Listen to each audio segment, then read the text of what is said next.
What's going on, everyone? Welcome back to the channel. It's your boy, Dead on Dave, and we are here to talk to you about NXT. Now, you guys know how I feel about NXT. It's my favorite show of the week, and I'm going to go ahead and put on my hat because I look fucking awful. All right, that's a little bit better. My favorite hour of wrestling each and every week comes from NXT, and this week looked particularly wonderful with a 2 out of 3 falls match from American Alpha and the champions, The Revival.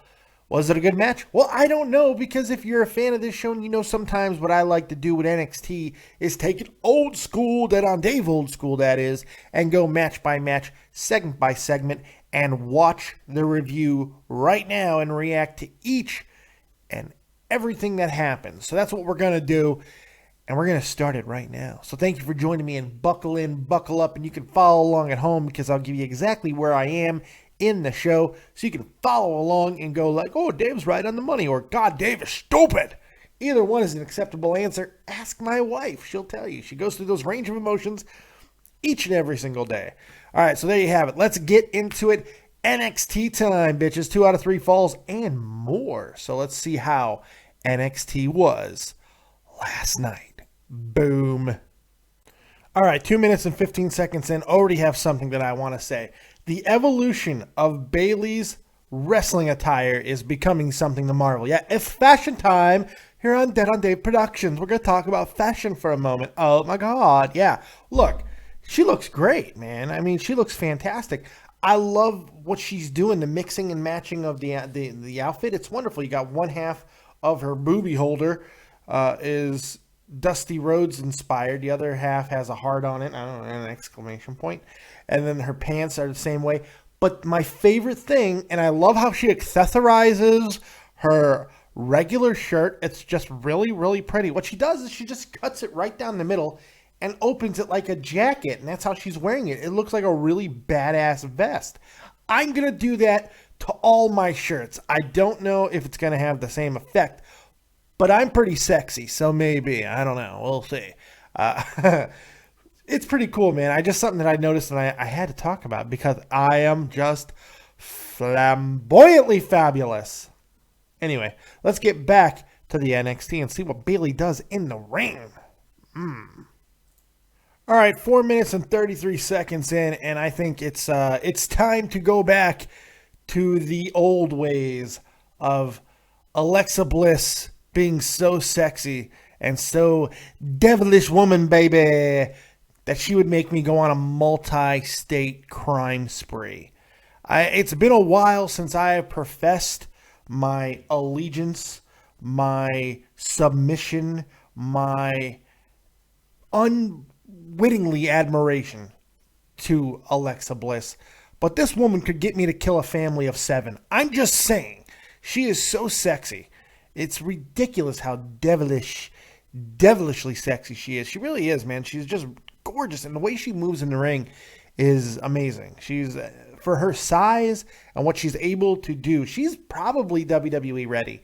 I think that she's still, I'd like to see her develop a little bit more of an arsenal, but her attitude and mannerisms and everything that she does, the way she tells a story with her body, and it's a sexy story. She's ready, man. I don't see the point of keeping her down anymore. But you can make that argument for literally half the roster at this point.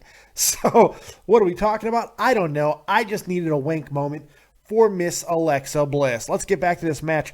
By the way, I shit on Bayley a couple weeks ago a little bit because I felt that she looked rusty in her return. Tonight she's moving 100 times better, looking really good out of Miss Bayley, who ain't too bad looking herself, but she's not a devilish woman, baby. Not a devilish woman at all. She ain't devilish, but she is sexy too as well. So don't want her to feel left out, because who wouldn't want the admiration of all of this? You know what I'm saying? Back to NXT. Let's see what happens in this match between Alexa Bliss and Bayley. Holy shit! At 7:35. Oh my God! Alexa Bliss just cracked Bayley's suckhole. Oh my God. That looked good.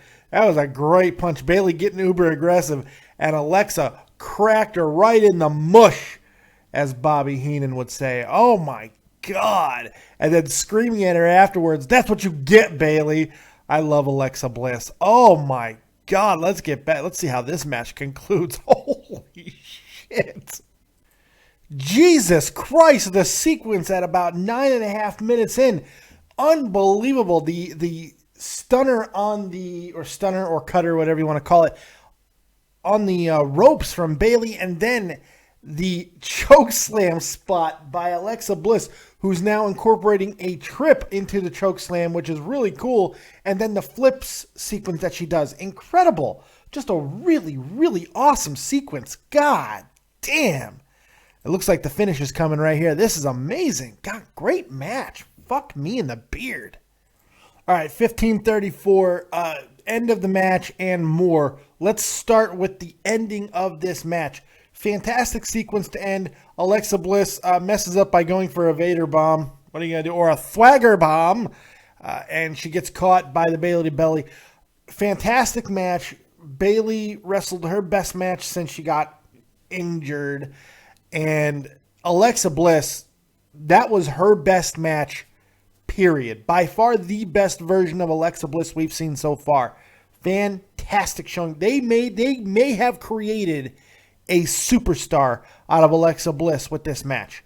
I really believe that. They can't squander the rub that Bayley just gave her. I mean, this to me has the inklings of Bayley, Nia, and Asuka leaving the division because they just anointed a new successor to the crown, and it's Alexa Bliss. My God, that match was incredible. Bayley made her look like $1 million, but more importantly, Alexa Bliss made herself look like $1 million while making Bayley look good as well. That was a fantastic match. Great opening. And you know, the last couple of days we've been talking about so much negativity in wrestling. Raw being crappy, the final deletion, which I wish would finally be deleted from my brain, which is not yet. All of these things. This is what we should be talking about. This is what we should be focusing on. This was a fantastic match by two women who are just setting the world on fire in the wrestling industry. Who gives a shit about corny gimmicks that don't work? Who cares about food fights? Who gives a shit about Brother Nero's being flushed and Roman candle fights? Who gives a shit about that? We just saw what this is all about. Fantastic wrestling. Jesus, let's get back to it. Now, after that, Nia Jax comes out showing that big can be beautiful. Man, she looked great. I like the big girls. I can't help that. She was not in her, my wife's looking at me from the toilet because she's like, my wife's not the smallest woman in the world. So she's like, really? I'm like, yes. Yes, and you did catch that first term right. She's looking at me from the toilet. We shit with the doors open in this house. We don't give a fuck. Hi, babe. Yeah, we're disgusting. We're yokels. Fuck off. I don't care. Nia Jax, not in her warrior attire. She just looked like a regular chick, except, wearing leather pants. Hey, it works out. She comes out. She looks really good there. She doesn't grab a microphone, which I do have a problem with, but I don't think it really needed it in this situation. Bayley does a good job of challenging her to another match just with words between the two in the ring. But if you're going to go more than 30 seconds, you got to grab a microphone. And they were right on that fringe. Still, minor criticism. Fantastic, fantastic sequence. Now we're going to see Nia Jax and Bayley one more time. Who could be upset with that? That was a great fight. Some people didn't like it. I love that fight, and I can't wait to see it again. All right, let's get back to it and see what's next on NXT. All right, so we got a good look at TM61 in a vignette, which I really enjoyed. I like that tag team, and I think that's good that they're getting a little bit of an emphasis put on them. We also got a nice little interview backstage with the beautiful Kathy Kelly and the Revival, who are defiant. They will not be losing their titles tonight. They declare for the whole world. Are they right? We'll find out in just a little bit. And now we get a tag team match with Blake and Murphy back together yet again. This is weird. And they're in a tag team match against Mojo Rawley. Yes, the doughy man himself, the Pillsbury Hype Bro, and Zack Ryder. So let's see what happens here. I'm not really expecting a whole hell of a lot of this match, but you never know. So let's see what they do. 21:38, another fantastic moment in this NXT, and we're not even halfway through it. Holy God. So we get the tag team match going. Blake and Murphy are arguing back and forth.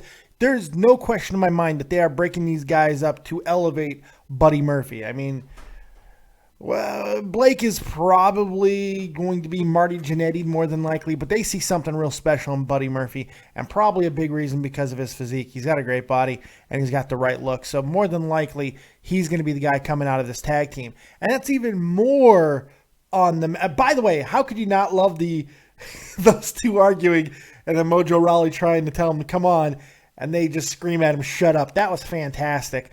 And then Rhino shows up. Holy God, the man beast, the man balding beast. I mean, the man beast. Rhino comes in and gores everybody except Buddy Murphy, who is smart enough to weasel out of the ring, which is another indication that there are bigger plans for Buddy Murphy. Is it going to be a feud with Rhino? I don't know, but that's interesting to me. I love Rhino coming back. Even when he left as a heel. He comes back. The NXT crowd loves him. Why? Because he's a legend. Because he's Rhino, and he's really big, and he hits really hard. Really, really cool moment there. NXT is absolutely delivering tonight. Oh, they are the light in the darkness this week in wrestling. Holy shit. Let's see what's next on NXT, shall we? All right, 25-40, and holy God, did they just put over Shinsuke Nakamura and Finn Balor for next week. I will be live after NXT next week. There is no question in my mind. There will not be a taped NXT review. I will be live because that is something that I cannot miss. That is going to be incredible. That is going to be magical, and they are putting it over like it is the main event of WrestleMania. They are doing a fantastic job, and one day, it very well could be. Next 3 years, it would not surprise me if these two were a huge match, whether it be for a mid-card championship or less likely the WWE championship at WrestleMania.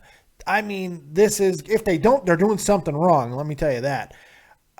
Incredible vignette. I loved it. Loved it, loved it, loved it, loved it. All right. Main event time, I believe. 2 out of 3 falls. American Alpha, Revival. Let's do it now. 48 minutes and 27 seconds in. We just got our first fall in the 2 out of 3 falls tag team match. It took this long to get the first fall. Jason Jordan making one of the Revival members tap out to the ankle lock while Chad Gable put an ankle lock on the other guy on the outside. Fantastic, man. These two tag teams are so... Styles make fights. And their styles are so... It's such a juxtaposition to have them in there together that it just works in this beautiful fucking orchestra of violence. It's great. I love it. I love it. I love it. I love it. That's fall 1. One more, and American Alpha gets their tag team titles back. Let's see what happens. Fall number 2 comes just a little bit later at 49-43. What brilliant storytelling. They go back to something that they haven't touched on in 15 minutes, man. The damage that Jason Jordan took to his leg at the beginning of the match, that becomes the deciding factor in the second fall. Fucking brilliant long-term in-match storytelling. This is why NXT is the best hour of wrestling a week. Man, each and every single week. This is exactly why. Great storytelling. Jordan taps out for number 2. Fall number 2. It's now tied 1-1. What's going to happen? Who's going to be the NXT Tag Team Champions? Here we go. Let's find out. Holy God, the Shatter Machine on the fucking apron. Oh my God. Dash and Dawson with the victory. The Revival retain their Tag Team Championships. Oh my God. What a match. What a match. Oh, let's see what happens at the end of this thing. Because there's still a couple of minutes left. All right, we'll be right back here. I don't know why I just said that. We'll be right back. I'm emotional. Well, that was it, man. Oh my goodness. What a fucking... This might have been my favorite NXT weekly show they've ever done. This was fantastic. It was well done from start to finish. It was great. I had so much fun with this episode. They did everything well. This was great. This was high drama, great storytelling, and so much more. So, okay. Before we get to the numbers, let's get into this, all right? Because there needs to be something that is a standardized format for reviews, man. I'm tired of a very subjective 7.5 out of 10. No, I'm scientific. So I have developed the Dead on Dave Wrestling Review System. DOD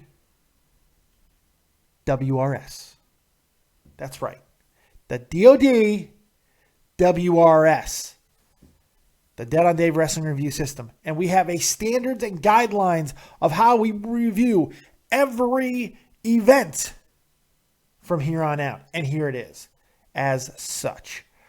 Boom. The Dead on Dave Review standards go as such. We will review the audio of every single event. How was the commentary for the show on a scale of 1 to 10? The production, the overall look, camera angles, and things like that. 1 out of 10. Promos and vignettes. The out of the in-ring and backstage but non-physical confrontations. 1 out of 10. And of course, the wrestling, the quality of the matches overall on the show, 1 out of 10. So pretty easy stuff, but only a mind like mine could make it happen. But we have it. That's the important thing. We've needed it in the wrestling industry for a long time, but damn it, we have it now, and you're welcome. So let's use it. Audio. How was the commentary for this show? Well, maybe not as great as it is each and every single week. I mean, it was good. It was fine. It wasn't egregious. There was nothing that took away from any of the matches, so they did a very good job. I'll give it a very solid 8 because they did nothing wrong. But I think if you could do that, where you take away nothing from wrestling at all, you deserve a high score. You got to do something wrong, like TNA, that the commentary there is like a 2 every week. It's so bad. It's distracting. It takes away from everything that's going on. Graves and young boy Tom Phillips, they don't do that. So I give it a good solid 8. Production. NXT's got fantastic production for that small little venue. The camera angles are always slick. They don't go as herky-jerky as much as Raw does and SmackDown does. It's a little more intimate. They do a fantastic job, and it's beautiful, crisp, and it works all the time. So production, from a production standpoint, doesn't get any better. It really doesn't. I give it a 10. WWE does that better than anybody, so most shows are going to be a 10 or a 9, somewhere around that. I'm going to give it a 10 because there was nothing that I can point to where I really blamed the cameras or anything like that, the lighting, anything from taking away from the show. So I give it a 10. Promos and vignettes, the out of action type stuff. We got some great promos and great vignettes tonight. The vignettes that really highlighted Shinsuke Nakamura and Finn Balor were très magnifique. The in-ring promos from Bayley and such were great. So I give the promos tonight, while nothing explosive, I give it a good solid 8 out of the promos and vignettes. And the wrestling, the quality of the matches, everything delivered. Yes, even the tag team match that Rhino blew up. The in-ring product was superb tonight. Can't give it a 10 because that's the unicorn, but I will give it a 9 for in-ring action. The 2 out of 3 falls match absolutely delivered on every level conceivable. While maybe not as exciting as some of their other matches, the 2 out of 3 falls delivered high drama in a way that you just don't see. So I give it a 9. So it looks like we got a 10, 9, and 2 8s. All right. So 16 plus 19. I can't do it. Wait, is that right? Okay, wait. Okay. I'm not sure. Wait a second. I'm fucking up my own system. Hold on. All right. So all those numbers I just rattled off equal to a big 35 and divided by 4 because that's how our averages work. We get ourselves the show rating of a scientific 8.75. Yes, it's science, folks. It works because it's scientific. 8.75 for tonight's show. Science dictates the Dead on Dave wrestling review system works. And it will be the standard for all wrestling reviews from now on. So if you watch other people's wrestling reviews, I want you to take that. I put it out on Twitter. I want you to go take that screen grab. I want you to take that slide that I created and send it to your favorite reviewers and let them know that this is the new standard in wrestling review systems. Fantastic. 8.75. Great show. I enjoyed it, but now I want to know what you guys think. Hit me up in the comment section below or on the Twitters at DeadOnDaveV. Thank you very much for joining me tonight. I appreciate it today, whatever. I do appreciate it. I hope you have yourselves a wonderful day, and we'll see you live for SmackDown. That's right, live for SmackDown. I'm going back live because I got to get back into my reviews. I got to get back into that system. So live tonight, right after SmackDown, Dead on Dave will be here. Make sure you're here for that copious review. All right, folks. Thanks a lot for joining us. We'll see you next time. Like, subscribe, and share. And as always, if you don't have talent, have talented friends. We'll see you next time. Keep it copious. Peace.